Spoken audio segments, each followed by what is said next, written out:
Hello, hello, hello. Welcome, Kathleen. Welcome, Chase. Thank you so much for having me. Morning. I'm so happy to have the two of you on here because we've got Black Hat 2024 Las Vegas right around the corner. And I figured I'd have two industry experts and close friends kind of just share some thoughts on threats and trends and kind of what's going on in the industry. So why don't I just kick it off and we'll just keep this informal, but you know, what threats as we go into the rest of this year and next year, are you guys worrying about most? Or let me phrase it this way: what threats do you think organizations should be preparing for? The threats I think industry should be worried about right now are the same ones. We're being hit by consistent types of threats, supply chain attacks, the attack vectors getting into organizations are pretty similar. I think it's going to start changing though in the next few years, but we have a bit of a ramp for that change to happen. Some products are leading the way and reducing the ability for some of those common attack vectors to be effective. And so ideally, you're starting to see a decrease in some types of attacks, depending on the application you've chosen. Did it build in security? Is it making an effort to reduce certain types of vulnerabilities or classes of vulnerabilities following the push from CISA to remove or to eliminate memory safety issues, right? So I think we're going to start seeing a different landscape, but it's going to take some time still. Right. Dr. Chase, any thoughts on this? I mean, unfortunately, what's old is new again. We still have people that are wondering how to solve this problem, but passwords are still the number one avenue of compromise. People still click phishing links. People still suck at patching. I mean, it's befuddling to me to see the constant ice skating uphill that we have in this industry, and people keep saying, "Well, how do we solve this problem?" We've been told how to solve it for 20 years. It just, start doing those things and it actually makes a difference. I also am concerned about the new legislation and the requirements that are being pushed in front of people. CERCIA and those things are talking about 72 hours reporting time. You've got the 8K filings and whatever. Small and mid-sized businesses, they're lucky if they can spell cyber, and now they're having to figure out how to deal with this type of thing too. So I think it doesn't bode well for where things look for the next few years, if you ask me. We're not solving the problems we know how to solve. We've got additional regulations and legislation coming in, and it's becoming increasingly complex, which is not the space that we want to operate in. Yeah, I'm glad you mentioned mid-sized companies. I mean, I think there's a tendency in our industry when we are discussing cyber to imagine large government agencies and Fortune 500, Global 2000 organizations with budget and resources and people and processes and things like that. And the big middle part of that pyramid are these mid-sized companies that just don't have any of that, and they never have, and they probably won't. Right. So if you just keep on piling things on top of them and on top of them, and you've got some IT administrator that's tasked with also being the security person, and also managing phones and keeping water in the water cooler and everything else. They have 50 hats. It just becomes a little bit complex, which is it kind of brings me to my second point or question I wanted to ask was sort of the non-technical challenges, organizationally, politically, what are these security teams facing? Or in some cases, like you mentioned, Chase, organizations that might have a very small number of security people or only part-time security people. What are some of those non-technical issues?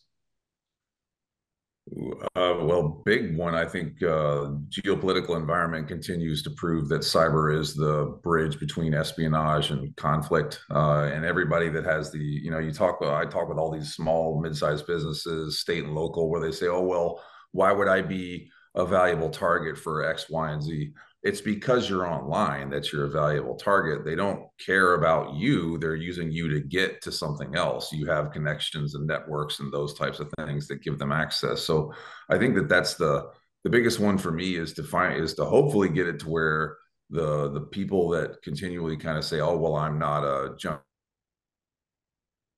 been a valuable target for a bad guy or APT or whatever. you are.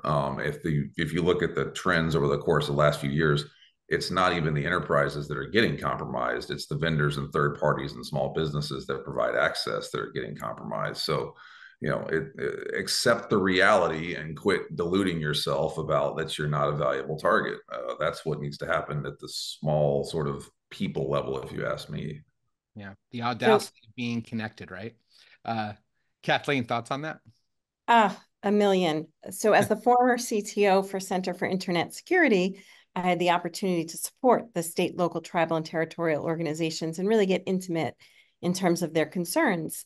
And it's not that they have one person doing all of those functions. The majority of those organizations have nobody, or they're lucky to hire a high school student on break to do their security. So they are woefully underprepared. But my outlook on it is a bit different in that I do think there is a path forward. And I'm in the middle of writing my next book on what this path forward could look like. And industry is starting to take steps towards that. You will have choices and applications. You will be able to choose an application that delivers to you in a more secure way where the vendor is taking on more, where the vendor is taking on more of the burden.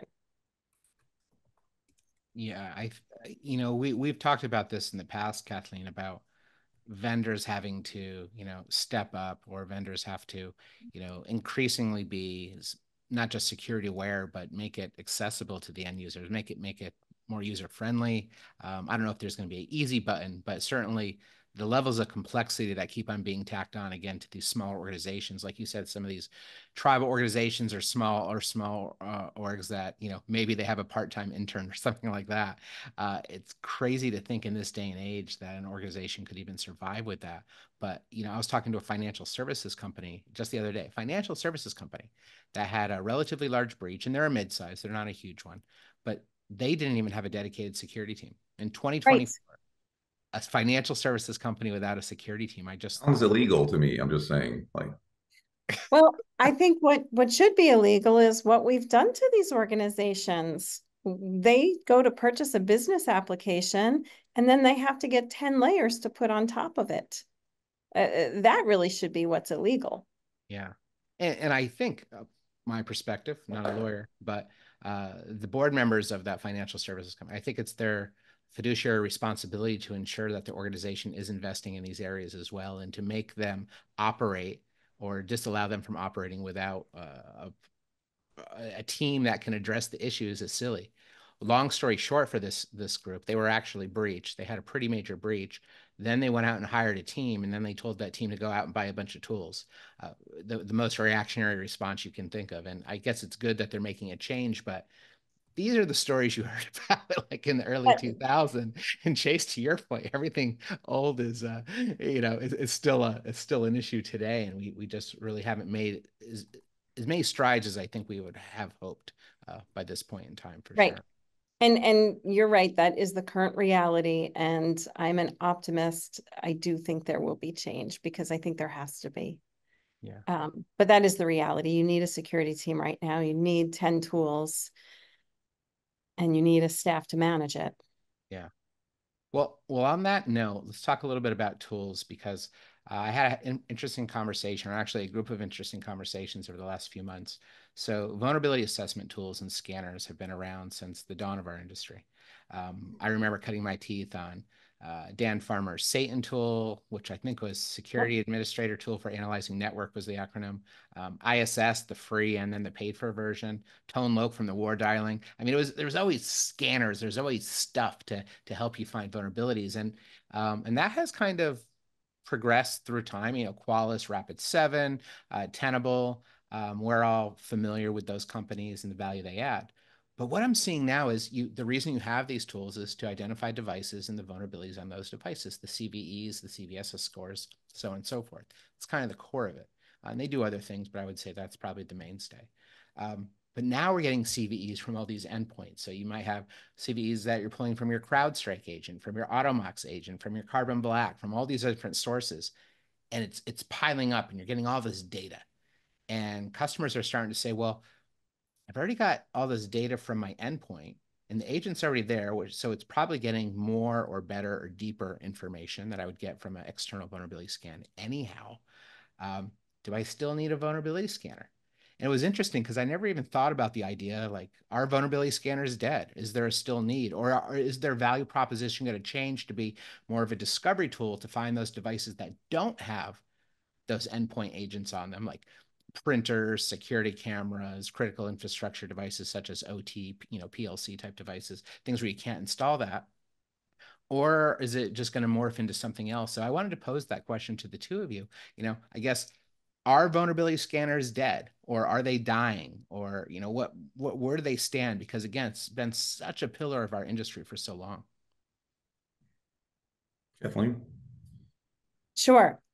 Are they dead? I think for companies with resources to have these tools on the endpoint that are more powerful, I love hearing that you're posing this question, first of all, because we shouldn't just keep adding, right? We shouldn't be duplicating the same type of capability in multiple places and expecting teams to manage yet another tool, yet another capability in another spot, or replicated capability.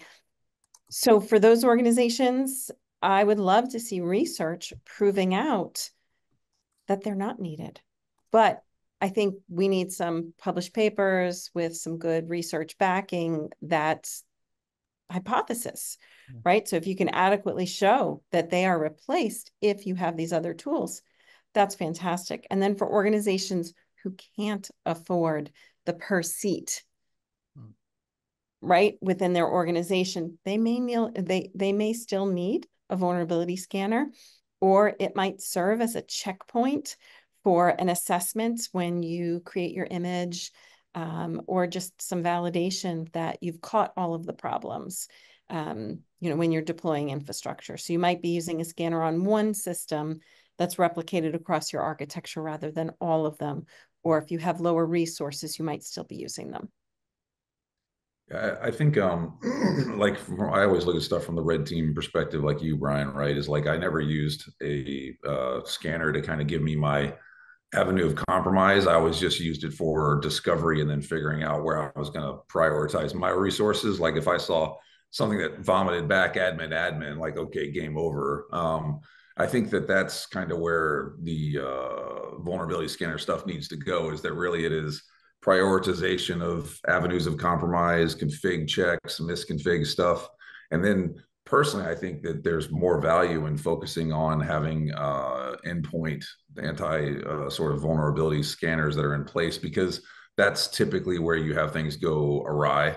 And it's also a good place to be able to enforce. Like if I want to do segmentation, I don't really want to do it at the network level because that's bigger things. I'm perfectly fine segmenting off somebody's machine that got compromised or has a really crappy configuration. So I think that there's like a prioritization thing that has to happen there. And vulnerability scanners just in general, even being a red teamer, like I've always found them to be kind of a sledgehammer type tool that if you were lucky, you found something that gave you insight. Most of the time it was a lot of noise. That's where I don't think they're dead. I think they're on their way to evolving towards something that's more useful, honestly.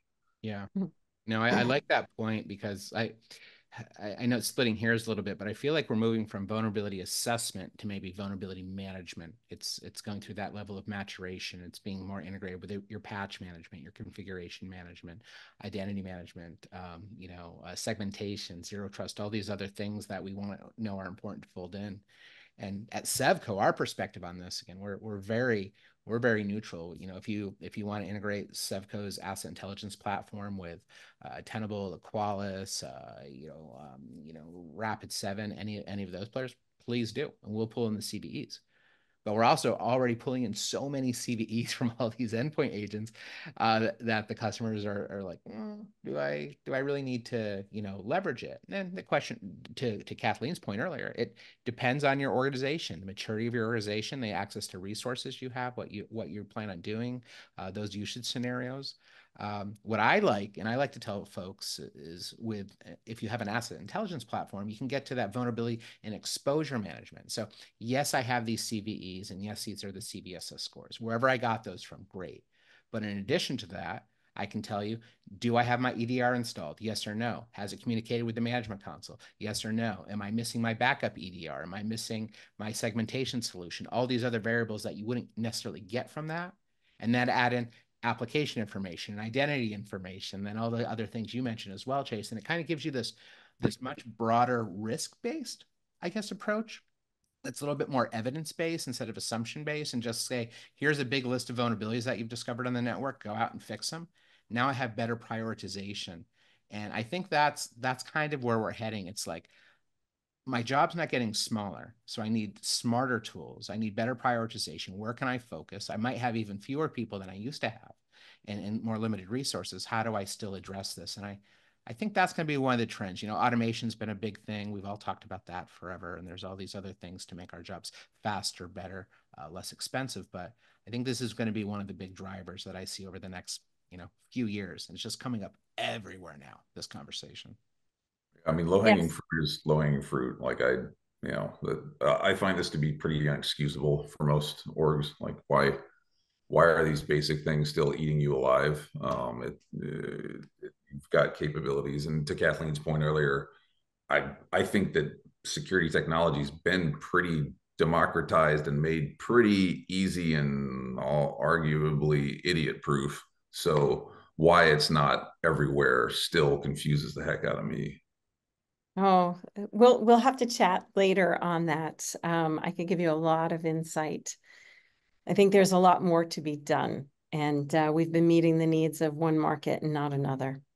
So I have lots of thoughts. Brian's heard some of them, but in terms of the vulnerability piece and moving towards vulnerability management, the other themes and conversations I've seen or read is that you'll have a team who's actually tasked with remediating those CVEs, and it might be even at the vendor. And what they have found, and I think it was Red Hat, somebody from Red Hat had published a blog, and they had said there was a large number of critical CVEs, but only a small number of those were actively exploited. So if you're also able to target the remediation of ones that are prioritized based on ability to exploit them or known exploits in the wild, that will significantly aid your management. And I would imagine something like Sevco, with your unification across all these platforms, would have an advantage to be able to help focus in on that. There's I don't really like to plug features on these types of things, but I will say one thing that I'm really excited about that Sevco's introduced, which is called remediation validation. It is such a simple concept, and like, duh, why wouldn't you have this? But we really haven't. So let's say Sevco says, okay, you've got these 10 devices that have all these CVEs, they're missing EDRs, they're just bad. They're all high priority. So you go tell the IT team or the patch management team or whoever, go address this. And they come back and they say, done. It's all been taken care of. Well, the way Sevco's set up with its API controls and all that orchestration, you can say, yeah, they addressed 8 of them. And this is in near real time. There's no special assessment that has to be done. It's very visual. It says, hey, these 8 were updated. These 2 haven't. So you can go back and say, hey, we did some remediation validation. These 2, oh, those 2 are in Europe, and the person that's in charge of patching those is on holiday for the next 3 weeks because it's summer. So we'll get to those. Well, at least now it's back to trust but verify. But right, this notion that I can actually validate that the remediation's actually been done is so huge, because we all know this story. A group comes in, does a vulnerability assessment, gives you a report. They come in the next year, they do the same assessment, or they just change the date because they know nothing was actually ever addressed. And I don't think it's maybe that bad in most situations today, but a lot of the times the security team needs to do some validation that the remediation did occur. And if that can be produced in near real time and give you visuals, man, that's pretty awesome. Anyways, it's a cool new capability. It's a new feature that we have that I absolutely love, because it's just so simple. It's just there. And again, it's one of those things that doesn't pass the dud test. Like, why didn't we have this kind of validation before? It just makes perfect sense. Well, awesome. Well, Kathleen, Chase, thank you so much for your time today. This has been great. Again, as we're getting ramped up for Black Hat 2024 in Las Vegas, there's going to be lots of these conversations happening online, I'm sure. So I'm happy that you could take some time to join us today on Sevco's version of it. Yeah, glad to help y'all have fun out there in the desert. Absolutely. Thank you, Brian. Take care, everybody. You too.